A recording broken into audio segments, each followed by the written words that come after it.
setiap penduduk yang notabene mayoritas muslim perlu dibangun tiang penyangganya.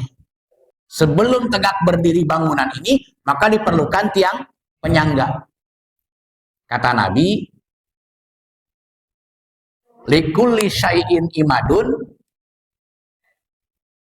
wa imadu hadzal-dini al-fiqhu.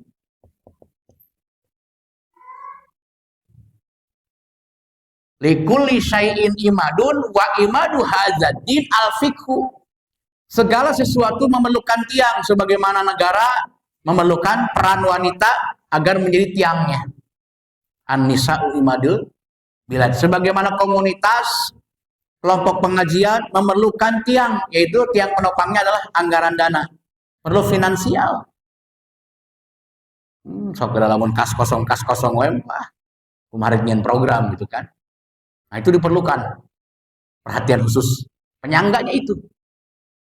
Sebagaimana tubuh manusia bisa tegak, berdiri, lari, jongkok, berbagai kegiatan karena ada tulang-tulang.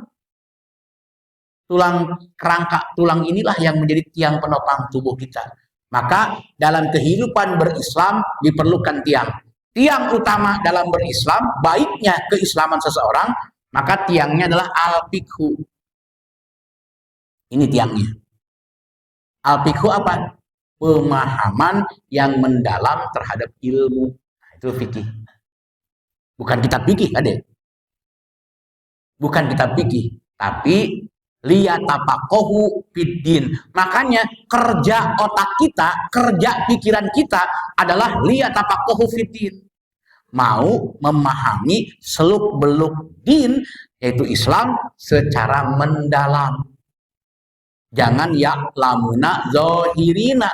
Jangan memahami Quran itu hanya zohirnya saja, hanya permukaan saja. Sing jero.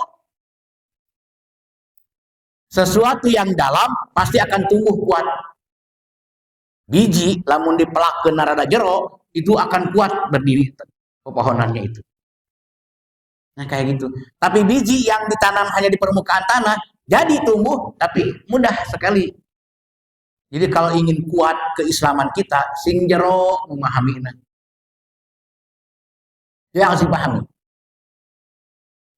Kenapa harus dengan al-fiqhu? Sebab landasan utama terlaksananya ajaran adalah pemahaman terhadap ilmu. Lihat Al-Isra 36. Wala taqfu ma laisa laka bihi ilmun. Janganlah kalian melakukan sesuatu tanpa tahu dasar ilmunya. Jadi sholat harus tahu ilmunya, saum harus tahu ilmunya, jihad juga harus tahu ilmunya. Coba berjihad tanpa landasan keilmuan, tidak sesuai dengan petunjuk Al-Quran dan Sunnah Rasul. Aut-autan, kacau jihad. Itu yang kata ulama, al-amilu ala ghairi ilmin kasaliki ala ghairi tariqin. Beramal tanpa pemahaman ilmu seperti orang yang berjalan bukan pada jalannya. Ya sasar. Nggak nyampe ke tujuan atau sesat.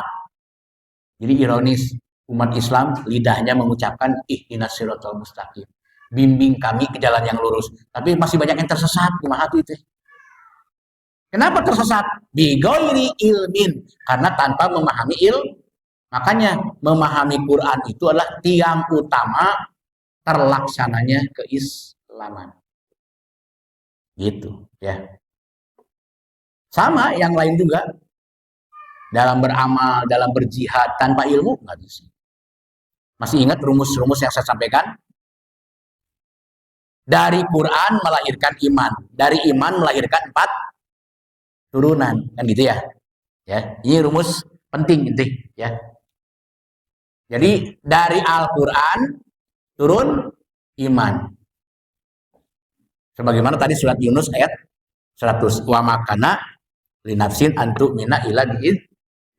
Tetapi kalau sudah memiliki iman, itu akan melahirkan 4 turunan. Turunan yang pertama adalah amalus solihah. Jadi kalau sudah punya iman, pasti amalnya solehah. Amalus solihah. Sebagaimana surat An-Nisa 124. Wa may ya'mal minas solihati min zakarin aw unsa wa huwa mu'min. Lahirnya amal soleh baik dari laki-laki ataupun perempuan karena dia ada iman. Jadi ada iman pasti ada amal soleh. Itu. Turunan yang kedua apa? Ibadatus sohihah tong parahodoi. Rumus-rumus yang sudah disampaikan jangan dilupain lagi.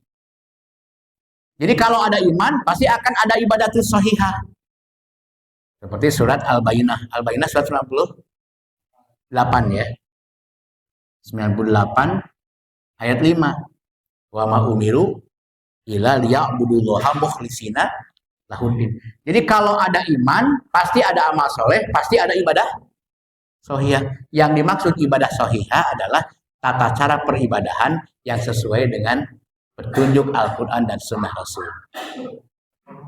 Ya, taqarrub ilallah. Ya. Nah, itulah turunan dari iman. Kemudian kalau ada iman, pasti akan ada akhlakul karimah. Akhlakul karimah. Surat Al-Qalam surat berapa? Surat Al-Qalam 68. Ya, betul ya 68. Ayat 4. Wa innaka la'ala khuluqin azim. Jadi kalau ada iman, pasti ada turunan-turunan ini. Yang terakhir adalah jihad fi sabilillah. Jihad fi sabilillah. Surat apa? Al-Isra ayat 15. Maaf. Al-Hujurat. Ya, Al-Hujurat. Al-Hujurat surat berapa? 49 ya, ayat 15. Tuh kudu apal. Nah, inilah yang dihasilkan dari Quran. Quran membentuk iman, iman menurunkan aplikasi dalam bentuk amal solehah, ibadah sohihah, akhlakul karimah, jihad fisabilillah. Bayangkan, tanpa Quran tidak akan ada iman. Tanpa iman tidak akan ada lahir kepribadian seperti ini. Sebagaimana di surat Yunus ayat tadi, dalam surat Yunus ayat 100, tanpa iman akan melahirkan bencana moral. Ini pengulangan sebetulnya. Wa yaj'alur rijsa 'alal ladzina la yaqilun. Tanpa iman akan melahirkan bencana moral. Nah, yang dimaksud bencana moral ya, ini di luar iman ya, di luar iman, tanpa iman. Yang dimaksud bencana moral secara global disebutkan oleh Allah dalam Al-Baqarah ayat 16. Inilah maksud bencana moral di Al-Baqarah ayat 16.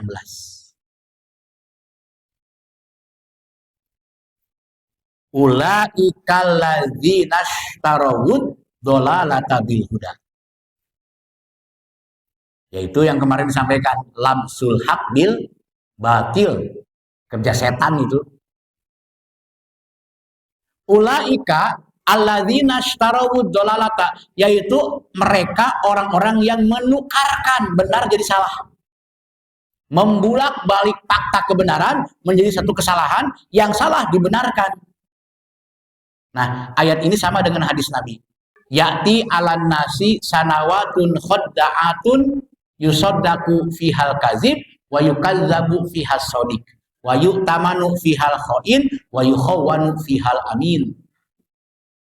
Kelak di akhir zaman akan muncul tahun demi tahun penuh tipu daya. Yang baik diburuk-burukin, yang buruk dianggap baik. Para pengkhianat dipercaya, orang-orang amanah dianggap para pengkhianat.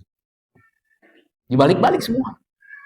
Dan media yang ada, mau mainstream, mau media cetak, termasuk handphone, termasuk medsos, itu punya jasa besar memburuk-burukkan yang baik, membaik-baikkan yang buruk, membesar-besarkan yang kerdil, mengkerdil-kerdilkan yang besar. Itulah ulaikal ladzina ishtarawud dolalata bil huda. Nah, ini terjadi karena apa? Karena mengalami bencana moral. Kenapa terjadi bencana moral? Karena hidup tanpa iman. Kenapa tidak ada iman? Karena tanpa Quran. Oleh karena itu, tiang penyangga utama adalah Quran. Tanpa Quran seperti itulah gambaran. Tanpa Quran. Tapi kalau dengan Quran lahir iman, dengan iman lahirlah turunan-turunan seperti ini. Yang pertama,